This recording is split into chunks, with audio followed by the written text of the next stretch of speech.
제목으로 내 손을 내밀라라는 제목으로 하나님의 말씀을 나누기를 원합니다. 마가복음 3장 1절부터 5절까지의 말씀으로 내 손을 내밀라라는 말씀을 제목으로 하나님의 말씀을 나누겠습니다. 오늘 함께 읽은 마가복음 3장 1절 말씀을 보시면 예수님께서 갈릴리의 한 회당에 들어가시는 것을 보게 됩니다. 예수님께서 회당에 들어가시는 것은 사실 특별하거나 아니면은 이해하기 어려운 장면은 사실 아닙니다. 예수님께서는 갈릴리 지방에서 사역을 하실 때에 회당을 찾아다니시면서 사역을 하셨습니다. 그래서 마가복음 1장 39절 말씀을 보시면 이에 온 갈릴리에 다니시며 그들의 여러 회당에서 전도하시고 또 귀신들을 내쫓으시더라 라고 기록하는 걸 보게 됩니다. 여러 회당을 다니시면서 유대인들이 여러 회당을 다니시면서 병든 자를 고쳐주시고 질병을 쫓아내시고 귀신을 쫓아내시고 무엇보다도 하나님 나라의 복음을 선포하셨던 것이 예수님의 사역이었습니다. 그리고 오늘 본문 말씀은 예수님께서 들어가신 이 회당에 한쪽 손 마른 사람이 있었다라는 것을 이제 증언함으로써 시작을 합니다. 그곳에 모인 유대인들 가운데 예수님을 고발하려는 자들이 있었는데 성경은 그들을 바리새인이라 말하기도 하고 바리새인과 사두개인이라고도 말하기도 합니다. 어쨌거나 예수님을 고발하려던 이 사람들이요, 이 손 마른 사람을 핑계로 해서 과연 예수님께서는 안식일에도 병든 자를 고치시는가라는 질문을 제기합니다. 마태복음에서는 어떤 사람들이 예수님께 직접적으로 물어보고 마가복음과 누가복음에서는 그들이 이 바리새인들과 대적들이 속으로 예수님께서 정말로 저 사람을 고치시는가 한번 지켜보자, 숨어서 한번 지켜보자 라는 식으로 말하고 있는 것을 오늘 본문 말씀을 통해서 보게 됩니다.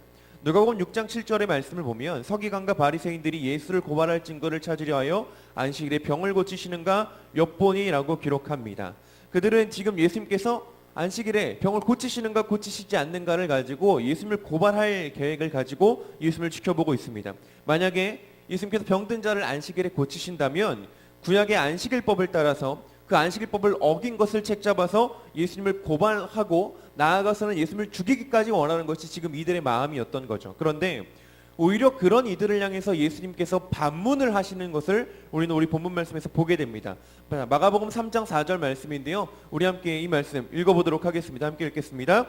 그들에게 이르시되 안식일에 선을 행하는 것과 악을 행하는 것, 생명을 구하는 것과 죽이는 것 어느 것이 옳으냐 하시니 그들이 잠잠하거늘. 예수님께서 질문하십니다. 안식일에 선을 행하는 것과 악을 행하는 것, 생명을 구하는 것과 죽이는 것 어느 것이 옳으냐? 어떻게 대답하시겠습니까? 생명을 구하는 것과 죽이는 것, 선을 행하는 것과 악을 행하는 것 어느 것이 옳으냐라는 예수님의 질문에 어떻게 대답하시겠습니까? 선을 행하시겠습니까? 악을 행하시겠습니까? 당연히 우리라면 선을 행한다고 대답하지 않겠습니까? 당연히 생명을 구하는 것이 맞습니다라고 대답하지 않겠습니까? 그런데 오늘 본문 말씀을 보시면 그들이 잠잠했다라고 기록합니다. 예수님의 질문에 누구 하나 대답하지 못했다라는 것이죠. 당연히 생명을 구하는 게 옳고 당연히 선을 행하는 게 옳습니다라고 누군가 한 명쯤은 말했을 법도 한데 한 사람도 입을 열어서 지금 예수님의 이 질문에 대답하지 않았다라는 것이 오늘 본문 말씀이라는 것입니다. 그러자 예수님께서 탄식하십니다. 마가복음 3장 5절 말씀에 그들의 마음이 완악함을 탄식하사 노하심으로 그들을 둘러보셨다라고 기록합니다. 예수님께서 왜 탄식하셨을까? 헬라어 문장 순서를 따라서 다시 이 말씀을 번역하면 노하셔 그들을 둘러보시고는 그들의 마음의 완악함에 탄식하셨다가 됩니다. 여기 탄식하셨다로 번역된 헬라어는 슐류페오라는 동사인데 이 동사의 본래 뜻은 탄식하다, 직접적으로 탄식하다라는 뜻보다는 원래 이 가장 원초적인 뜻은요, 매우 슬퍼하다 혹은 누군가의 죽음으로 인해서 비통해하다라는 뜻입니다. 예수님께서 회당 안에 모여있는 소위 하나님 잘 믿는다는 유대인들의 마음의 완악함을 보시고 뭐 하셨다고요? 탄식하셨다고요. 그리고 뭐 하셨다고요? 매우 슬퍼하셨다는 것입니다.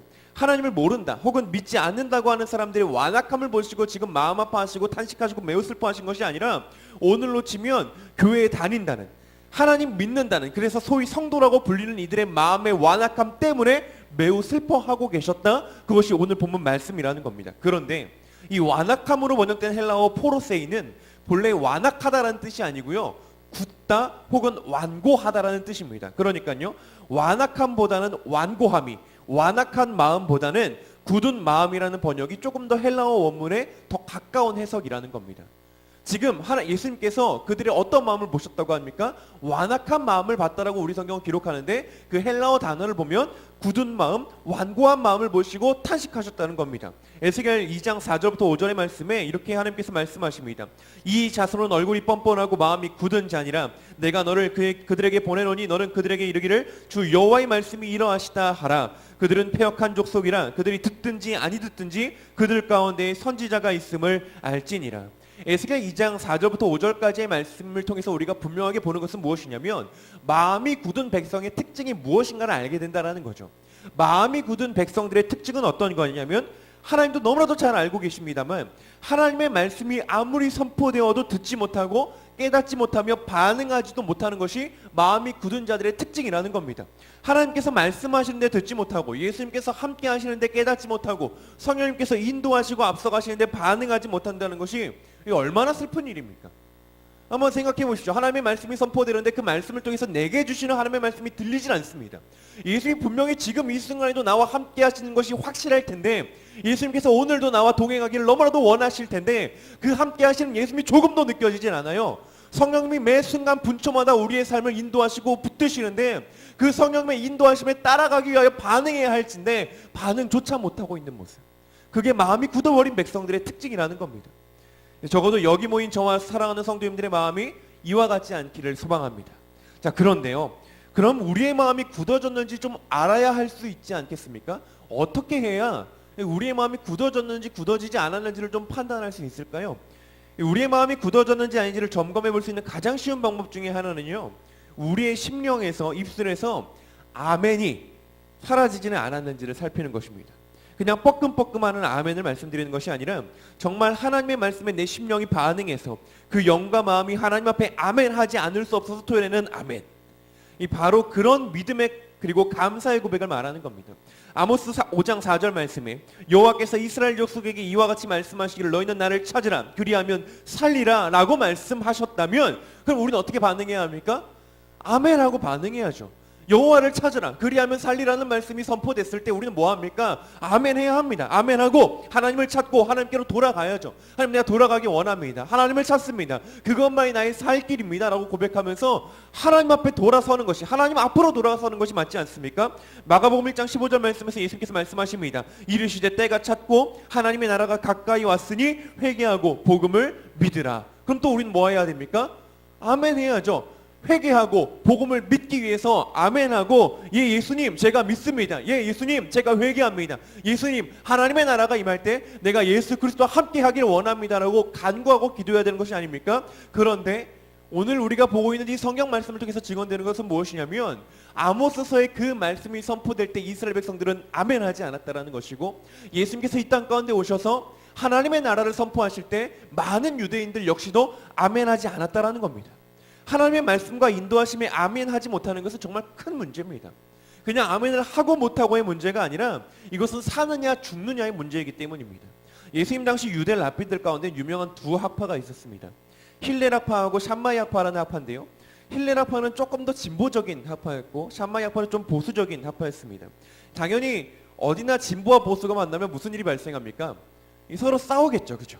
하나님의 말씀을 해석하고 적용하고 또 삶에서 실천하는 것에 있어서도 힐렐 학파와 샴마이 학파가 늘 일치했던 것은 아니고 오히려 자주 대립하고 자주 논쟁했었습니다. 그런데 이 힐렐 학파와 샴마이 학파가 서로 공통된 결론에 이른 한 가지가 있습니다. 그것이 어떤 거냐면 안식일법입니다. 정확히 말하면 안식일 예외법이라고 할 수가 있습니다.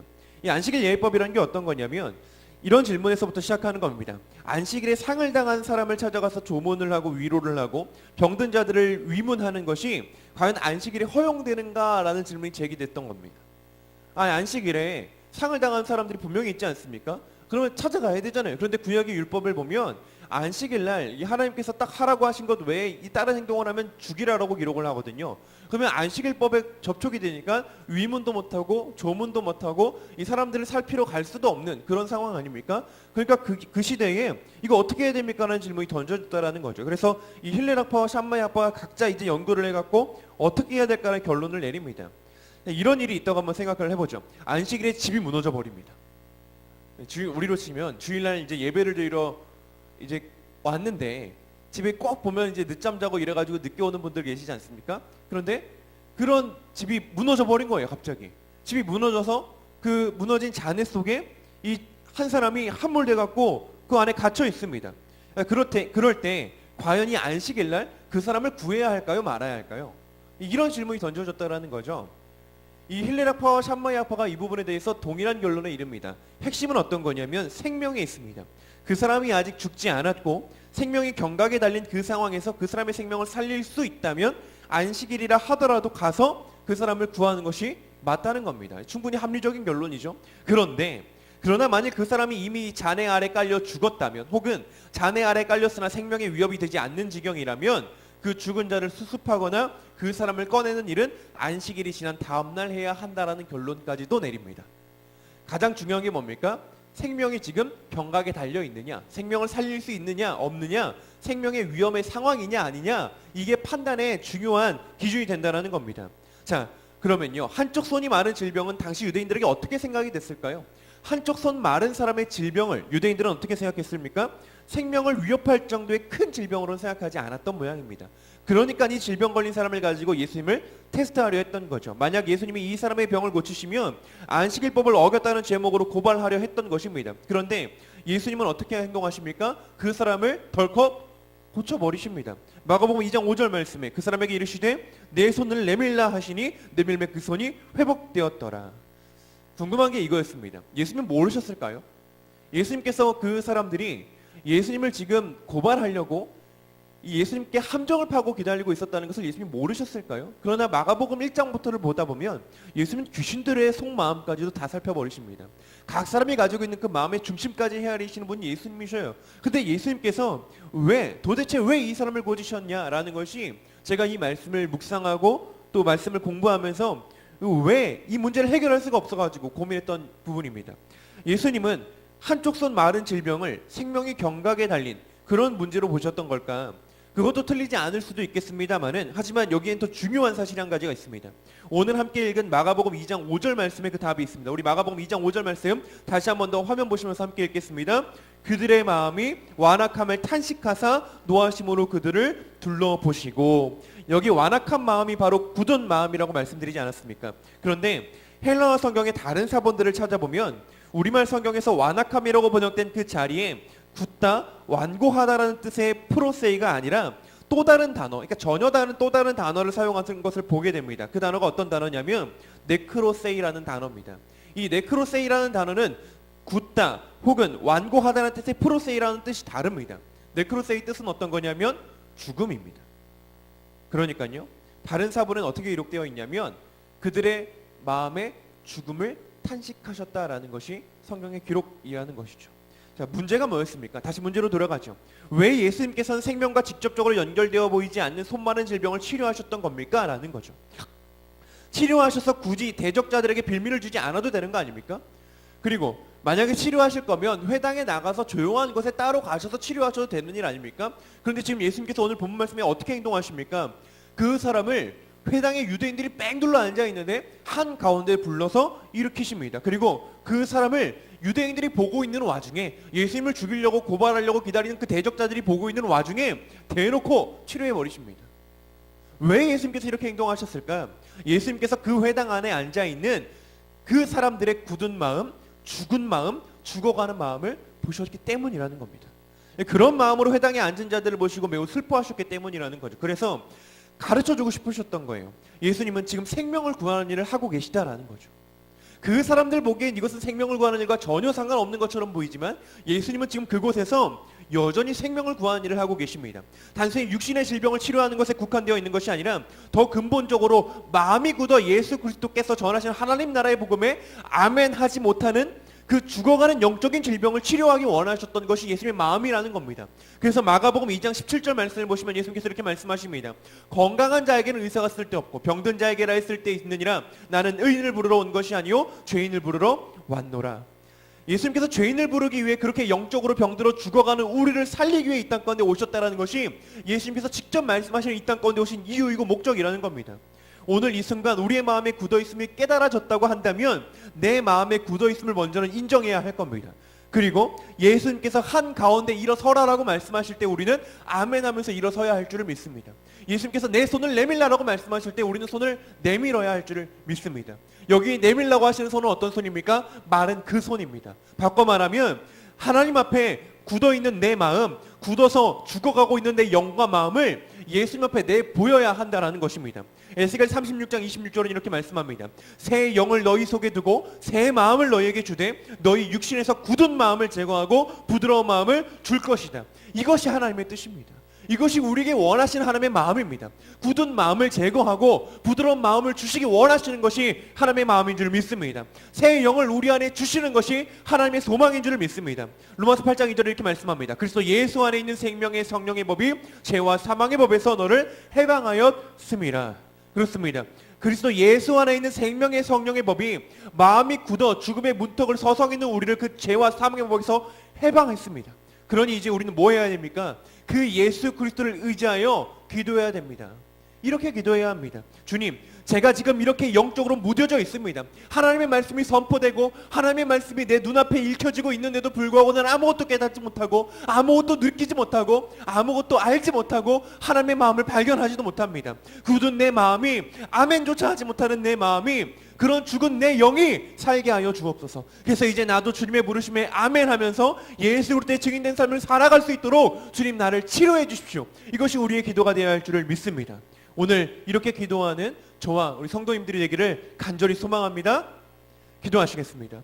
하나님 아버지 감사합니다. 오늘 저희에게 이 말씀을 허락하여 주심에 감사를 드립니다. 주님, 손 마른 자를 치료하시는 예수님의 사역 속에서 굳은 마음을 제거하시고 부드러운 마음을 주기 원하시는 하나님의 마음을 발견하게 됩니다.